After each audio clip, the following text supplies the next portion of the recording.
Hello, everybody, and welcome back to a brand new episode of the Veramed Stories podcast. In this week's episode, we'll be talking to two of our mental health first aid champions that we have here at Veramed.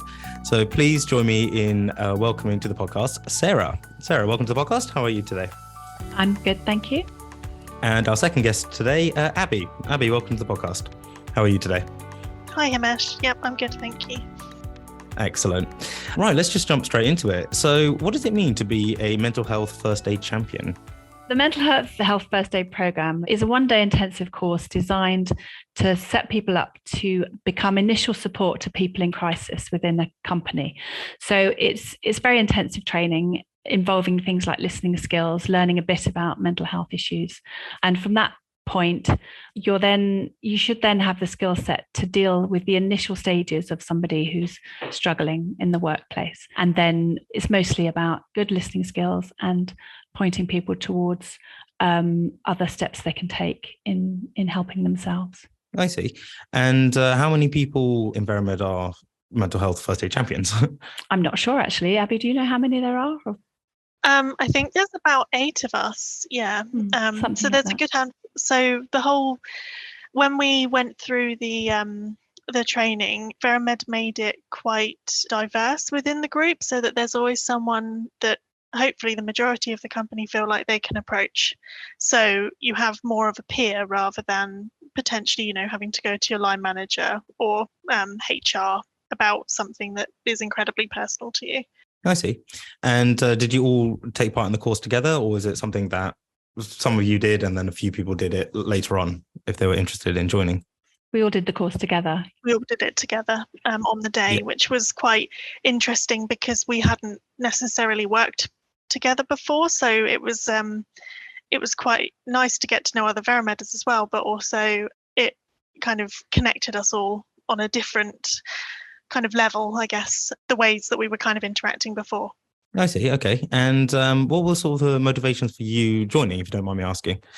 Well, if I start, I went through some difficulties myself a long time ago now. So I had some counselling, and as a result of that, I found the process really interesting. So I trained as a counsellor.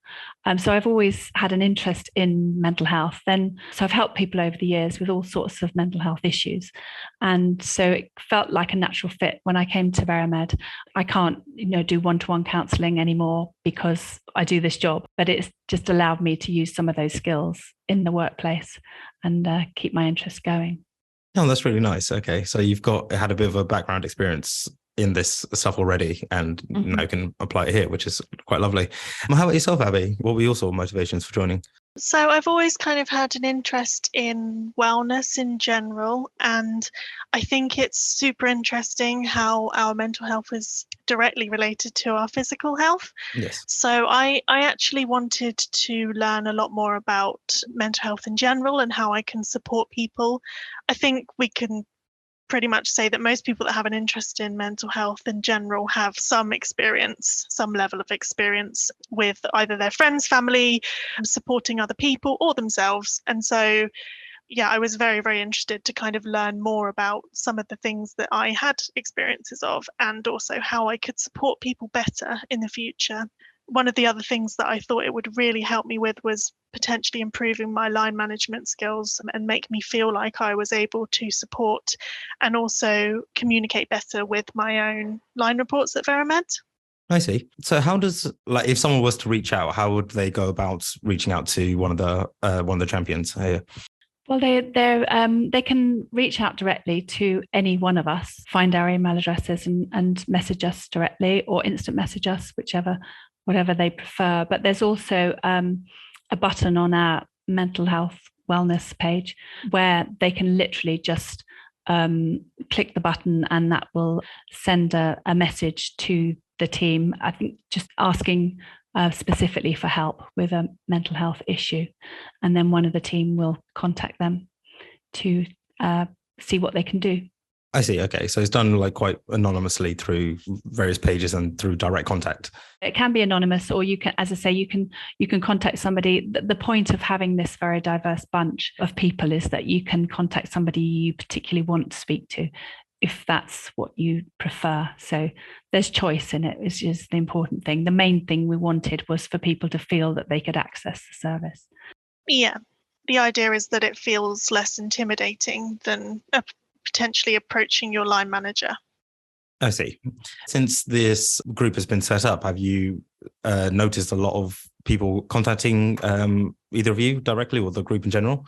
Not to date. We have had some contact, but it's a difficult one, isn't it? Because if you get lots of contact, then you think, well, what are we doing as an organization? We're not looking after people's mental health. Yes. If you don't have much, then you think, well, are people, not coming to us when they could be? So I think the thing we're working on is creating an environment where it feels completely okay to contact the mental health first aiders, and that when they do, that something will happen. That's, for me, the most important thing. Yes, of course. And I think, especially in recent years, mental health has become more of a forefront of people's minds, and like just understanding that it's okay to feel not okay. And it's just simple, just opening up, just having a chat with someone, and which seems to be the aim of this group, just to have someone friendly to talk to and just to know that you're not alone in anything. Yeah. Really. Yeah. Yeah, definitely. We have kind of two sides to our group. So the first is obviously being able to deal with a mental health crisis, which we hope we will never have to do, because it's kind of the same as dealing with a physical health crisis. We don't want to have to, approach emergency services and go through all of that sort of thing.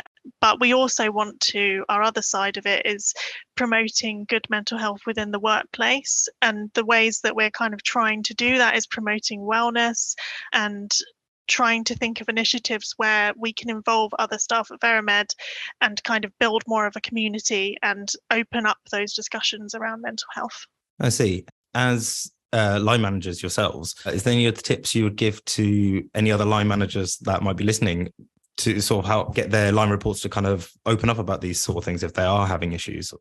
I mean, I would say that the listening skills are a critical part of line management as much as they are of being a mental health first aider.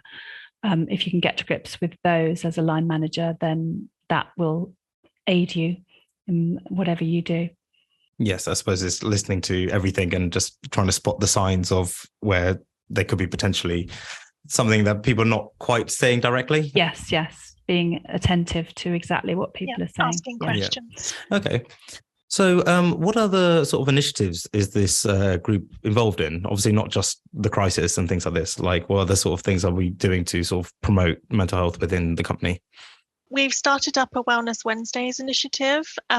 So we haven't done this, every week. It's a 6-weekly thing that we're trying to put into place, where we can spend our lunchtimes either talking about a different mental health condition, maybe promoting some sort of wellness activity that helps with your general mental health. So we did a winter walk, where we shared within the company pictures from our walk, and we tried to promote each office going for a walk together.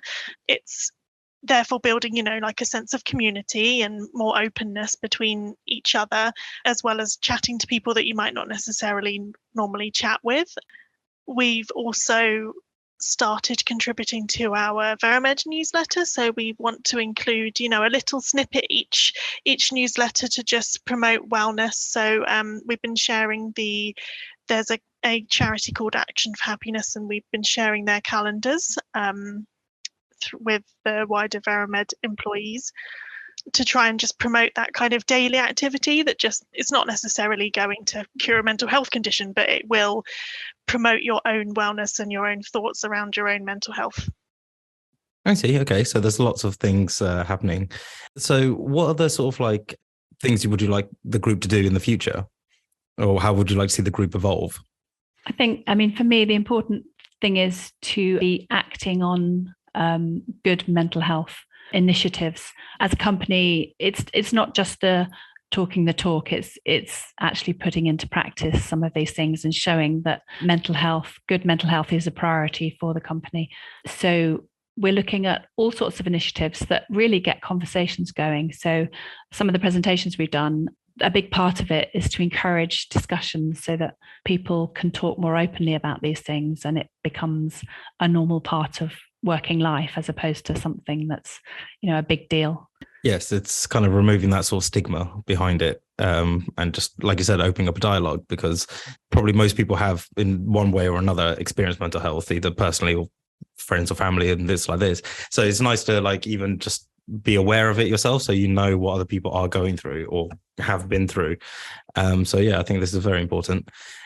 I think it's important to also make everyone who maybe hasn't necessarily experienced any mental health condition firsthand or within their own family or friend group, to make them feel like it's more approachable a topic to discuss, so that, if somebody comes up to you and says, oh, I have anxiety, you don't feel awkward about that. You can ask questions around it and not feel like you don't know how to approach it, so I think that that's kind of an important thing for us to be promoting as well within our group. Yes, no, of course, because you don't want your colleague to feel awkward if they've come to you for help and you don't have the personal experience to deal with it. So it'd be nice to have more awareness about these things in case someone does come up to you, and then you can hopefully help them out or at least point them in the right direction. Is there anything that you would like to, any message that you'd like to get across to any of our employees that are listening in terms of helping the group move forward, or any ideas that other people might have? How would they go about doing this? Yeah, I think, when we talk about openness, we're really looking for people to become involved. So if anybody has any good idea for an initiative going forward, any things they'd like to see in terms of mental health, it would be great for them to contact a mental health first aider and put their ideas to them to see if we can do something along those lines.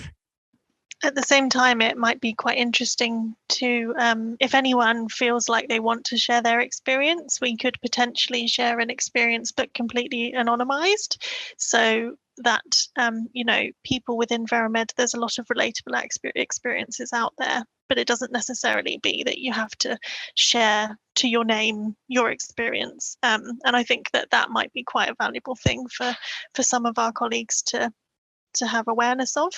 I think we'd also like to just say that although we do have quite a diverse group of people, we would also always like to increase our diversity within the group. So if you have experiences of mental health conditions, or if you just have a general interest in mental health, we would be very interested to hear from anyone who has an interest and wants to get involved, like Sarah said. Excellent. It sounds like it's a very sort of collaborative thing, and you're looking to always take ideas from external sources. And I think the idea of people sharing their experiences anonymously would be a tremendous help. Just so, like we said earlier, like you're not alone in things that you're going through, especially if this is sort of like your first job, for example, and just trying to deal with the stresses of like the cost of living and like trying to do well and things like this. So I think these are all excellent ideas. Thank you very much. Is there any sort of last words that you'd like to share with anyone? It's just good, the fact that we as a company have given people the opportunity to attend this course who might not necessarily have been given that opportunity in other companies. So, you don't have to be a line manager, you didn't have to be somebody within the HR department. And I think that that's incredibly valuable, and hopefully that is a resource that everyone at Veramed feels that they can use if they want to. Well, I just want to say thank you both for joining me on this podcast. It was very informative, and anyone listening and would like to know more, please reach out to our mental health first aid champions to learn more about the group, or just anything in general if you've got any questions. Thank you all very much for listening. If you'd like to be notified for any future episodes, please subscribe to us on Spotify, iTunes, or whichever platform you are using. If you'd like to know more about Veramed, please visit our website at veramed.co.uk, or you can find us on LinkedIn. If you have any questions about Veramed, please feel free to reach out to me on LinkedIn. I'm always happy to help. You can also find us on YouTube and Instagram at We Are Veramed. Thank you all very much for listening, and until next time, goodbye.